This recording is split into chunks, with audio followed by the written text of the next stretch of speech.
Hey guys, okay, last screencast for the day. In this one I'm going to dive into Klugman, the command line tool for Quincy, which is our REST interface. And I just want to show briefly, I'll keep this short, but I just want to show quickly how in the command line tool we support multiple APIs. As I showed you in the last screencast, Quincy is built from the ground up to support multiple versions, and we separate the API from the implementation for those versions.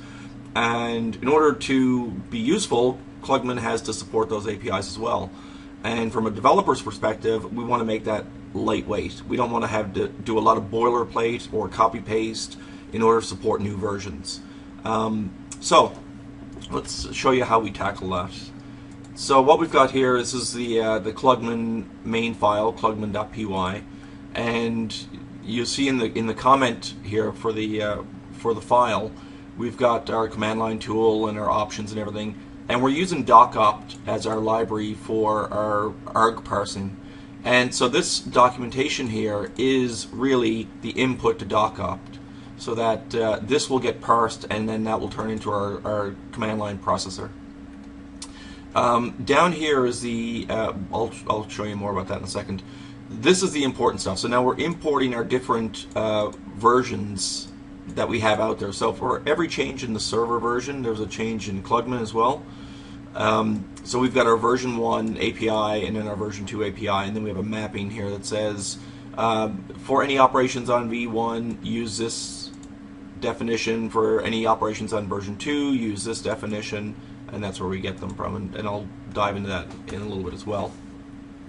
So a request has come in, and the first thing we do is we try and figure out which version to use from it. If someone passed in API version, use the API version flag, which we set up here, allows you to specify which version to use, and by default it's the latest. Then automatically down here we can see if version is equal to the latest, then use the latest version, which is going to be version 2. Otherwise, use the version that they specified, and then we use the implementation for that.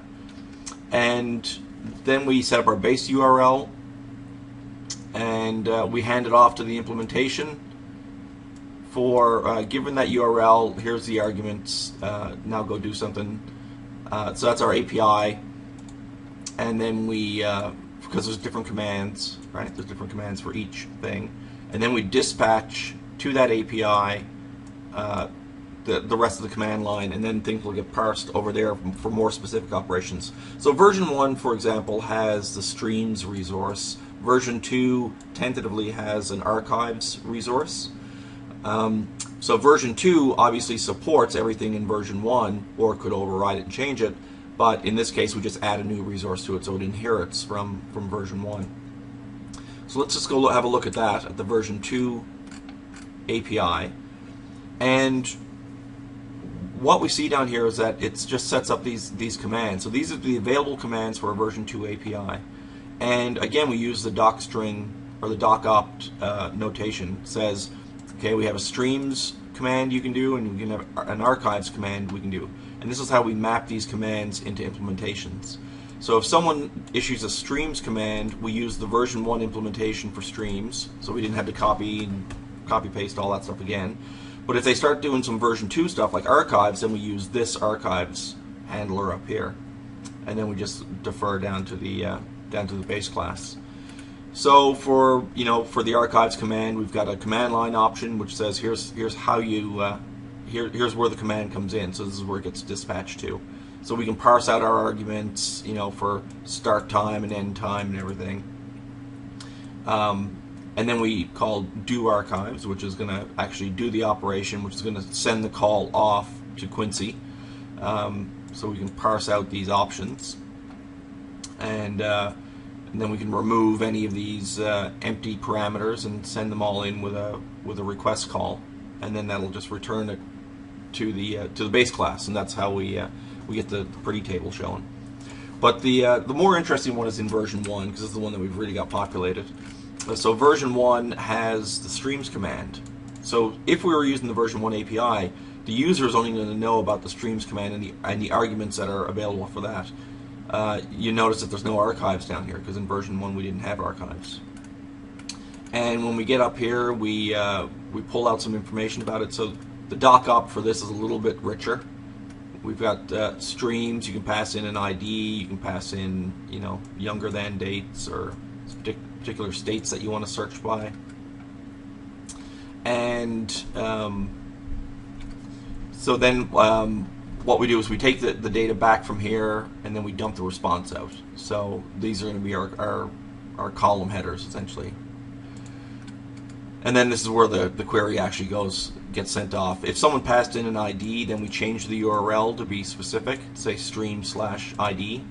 Otherwise, it'll just it'll carry on down to here, and then we can pass in all these filter parameters, these query params into the request, and send that information down.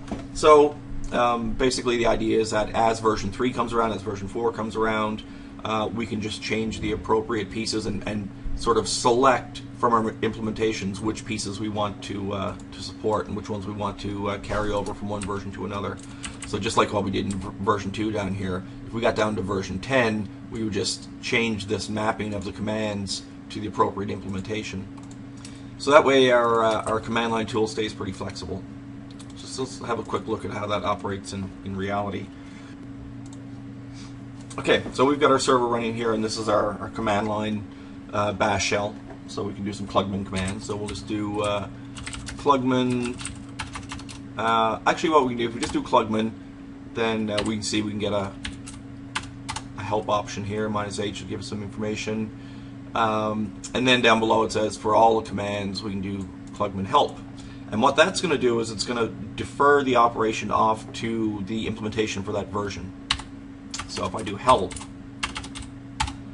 then it knows that version 2 is the default version that we're dealing with, and it just gave us the doc-op string from the version 2 implementation. So we see that we have streams and we have archives and all the options and args and stuff on that. So we can get particulars on those individual commands.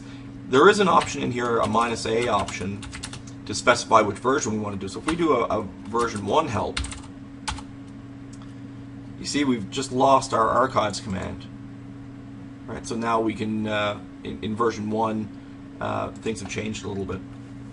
Even the way that we do the processing, options come last. Now in version 2, options come first. But if we switch over to the default, version 2, then we see that we get both operations.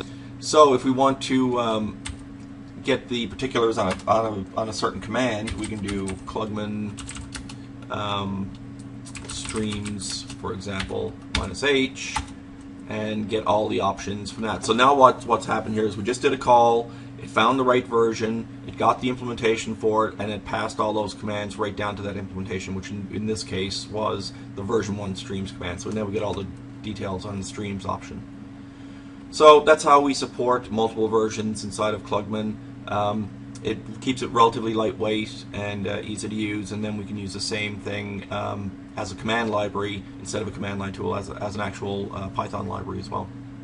Okay, so hopefully that makes a little more sense on how Klugman works, and you might want to follow that model for some of your own command line libraries.